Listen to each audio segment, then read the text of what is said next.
G'day guys, today's video is part 3 of the HPI RS4 Project Speed series. So if you're new to this series, I am just going about having a go at making a speedrun car and using a HPI RS4 electric chassis as the platform. So the last video I did some test runs at a car park in a local area. I wanted to go to some basketball courts, but they were being used by kids. It was the school holidays at the time. But in this video, I am going about doing some upgrades. So a few things haven't arrived just yet. I'm slowly filming this as the bits and pieces arrive.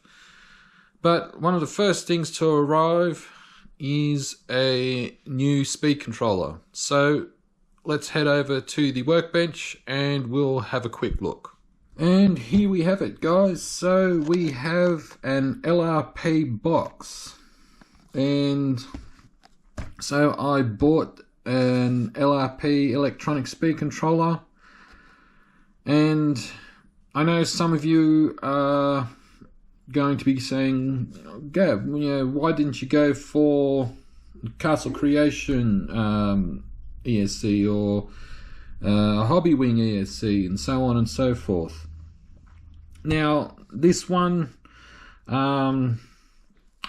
ticked a few boxes, and one of them was budget. I'm not, like I said earlier in the series, I'm not going full hardcore with this. I'm doing this just for some fun and something different. But I'll open up the box. I've already opened it to have a look to make sure everything is inside. And what I decided to go with was an LRP IX8. So this is a 1/8 scale ESC. Now, I know some of you are thinking, what the hell? Why have you gone for the IX8? So, a couple of reasons why I've chosen this one. One of them being is that this ESC is capable of running between 2 and 6 cell LiPo batteries.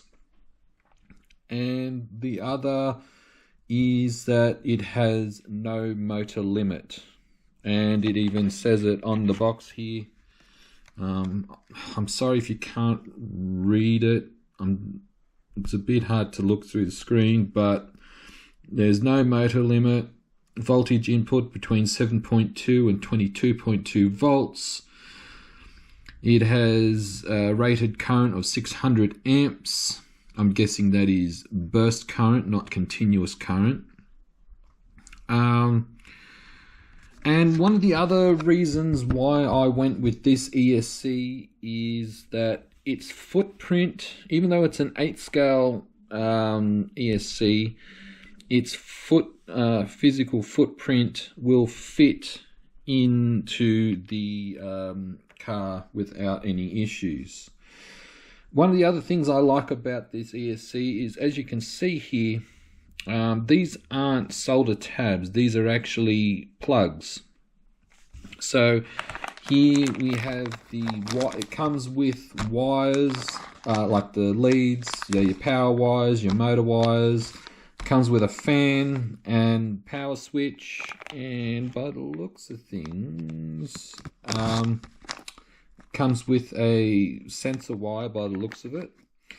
Probably I would say the only downfall with this ESC is that it is a sensored only system, so you can't run sensorless motors, which doesn't really worry me. It's for what I'm doing and what I want to do with it, it will suit me well. So what I'm going to do is I'm going to get this set up and installed. It should be pretty easy. Yeah, so through the magic of video editing, it will be installed into the car. Alrighty guys, so the ESC is installed. Went in really easy. So I have my Novak 5.5 tone motor. I have lowered the gearing. I have the ESC installed. I have it calibrated and programmed. The last two little upgrades have come.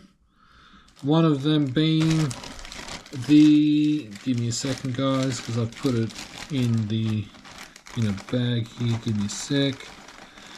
I have here the steel spur gear upgrade. Now, even though I'm only running this on 2-cell, still wouldn't hurt. So this is off eBay. I think it cost me like less than 20 bucks from China, and comes with some hardware as well. So I will install that off camera. The last thing is the battery. So I have bought myself a Gens Ace Redline 7500 milliamp hour drag battery pack. So it's a 200C, well, acclaimed 200C discharge burst. So this is for drag cars. However, and it's 2-cell, as you can see, 7.4 volt. So that is going to go in. However, I have made a miscalculation or a misjudgment, however you want to put it. So I put on a XT90 plug, because I looked at the pictures. I got this from Hobbies Direct through their eBay page, and I saw a black plug. I thought, oh yeah, a black XT60, because I've got, just for example here guys, oh gee, where did I put it? So for instance, I got here like a zombie pack, a drag battery pack with a black XT90. I thought, yep, sweet, that'll do. And when I opened the box, it comes with one of these QS8S anti-spark connectors, and as you can see, it is a size bigger. So I have ordered myself 2 pairs of plugs, so 2 female and 2 male. And what I will do is I will put the QS8 plug on here off camera, and then we're going to give it a test. So through the magic of editing, we'll be at a test area. Alrighty guys, we are at this location again. Wanted to test somewhere else, but there's way too much traffic. It was a nice long straight, but have to do with this for the time being, but it'll be just a test anyway. So I'll get this set up and we'll see how we go. Alright, we are going to give it a test. Alright, hopefully the camera will pick it up. I've got a different hat on. Of course there's someone coming. Oh, fuck me, seriously.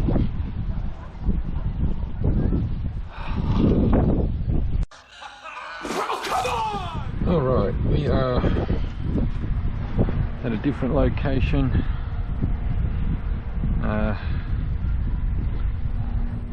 It's not great, but at least we don't have to worry about idiots parking. Well, I suppose they can park there, I guess, but still. So, I'll get this set up and we'll see how we go. Alright, start. Take it down a little bit.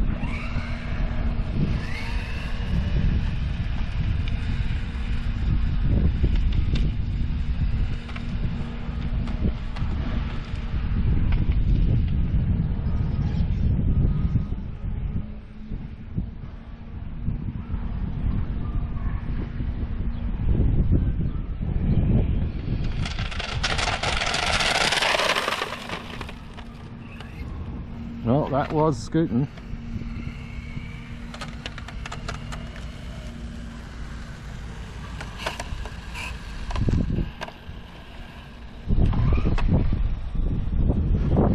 So, as I said, I'm using a Novak 5.5 turn motor.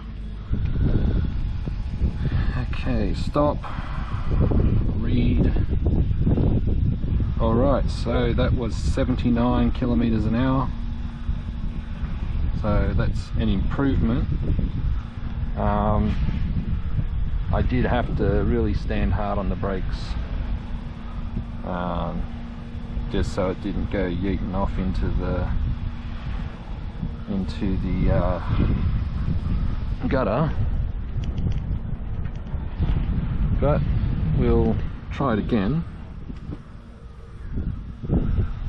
So start. All right.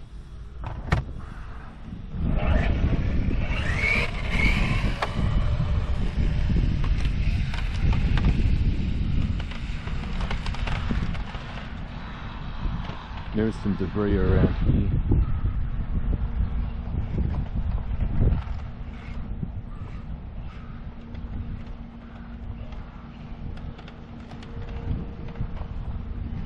Okay, I'm having steering issues.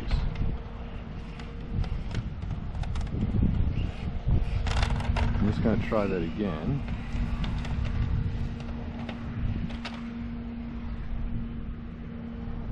Okay, I must be getting rocks in there.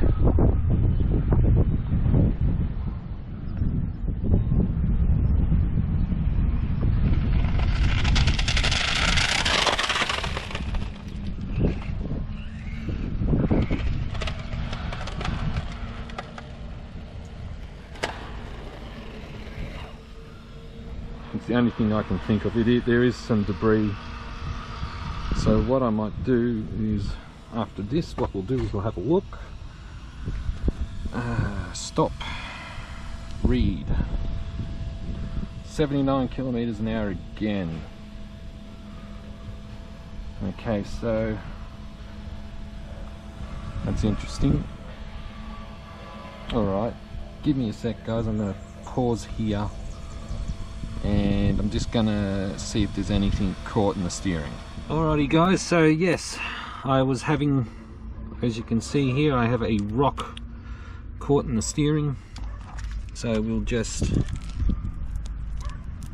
give that a gentle shake. Now, one thing I forgot to show. So with this Gens Ace battery pack, because of its sheer size, I have had to go about a different way of mounting it. So as you can see here, what I've done is I have 3M dual lock on the bottom of the chassis and on the bottom of the battery here, and as you can see, just clicks into place. And if you're wondering how strong it is, there you go. So it holds the battery in quite nicely. So whoop, it's a bit windy where I am at the moment, so what I'm going to do is I'm just going to pause here and get as much rocks out of the car as possible, and we'll try for another run. Alright guys, I'm going to do one more run. So start. Let's see, yep, that's reading. Good.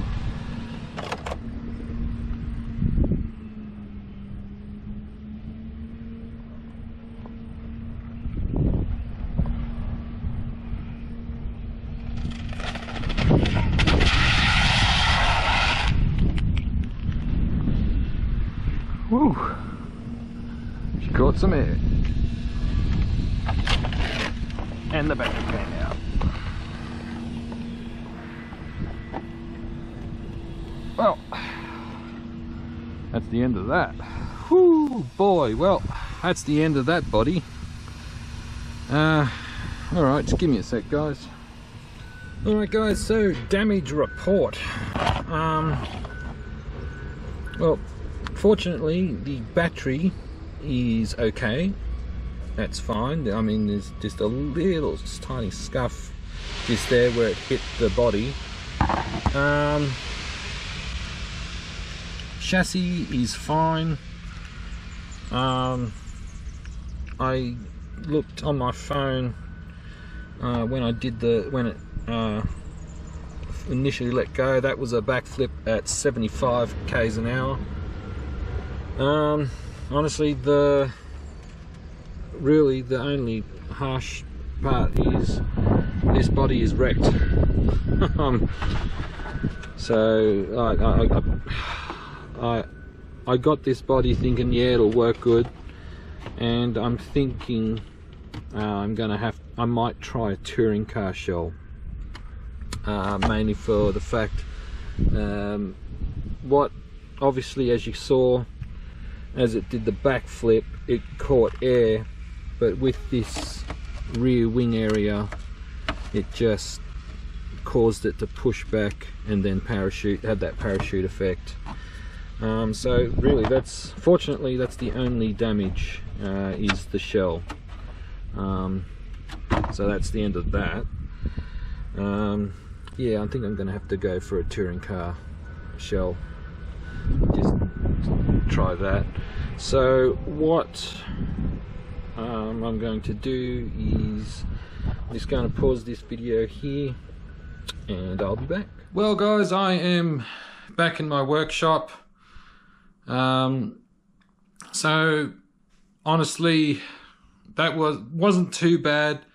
The area that I was testing it in wasn't the best, and it was a bit windy, so as I was going towards me, it was going into the wind, and as it hit that jump, the wind just caught it, pushed with the body, pushed it down, raised the front up, and there you have it. So I'm going to look for a different shell for this car. Like I said, I might look at a touring car shell, maybe, and just to try, see how it goes. One issue I can see I'm going to have with this particular HPI chassis is rocks getting into the steering. I thought it was a radio glitch, but as you saw from the footage, it was actually rocks wedging in between the I think you call it the bell crank. I forget the terminology, but yeah. So that's that. It maxed out at 79 kilometers an hour. I know it's not fast. It's on 2-cell, and it's an old 5.5 turn. It was faster than last time. I think it was 70 I maxed it out at, but I'm just starting out with this and just having some fun with it. I know it's taken a while for me to put this video out. For those that didn't see the community post, when I started filming this, in between filming, unfortunately, my dog Coco had passed away, so it had to deal with that. But I hope you enjoyed this video, guys, and until then, enjoy your hobby and cheers.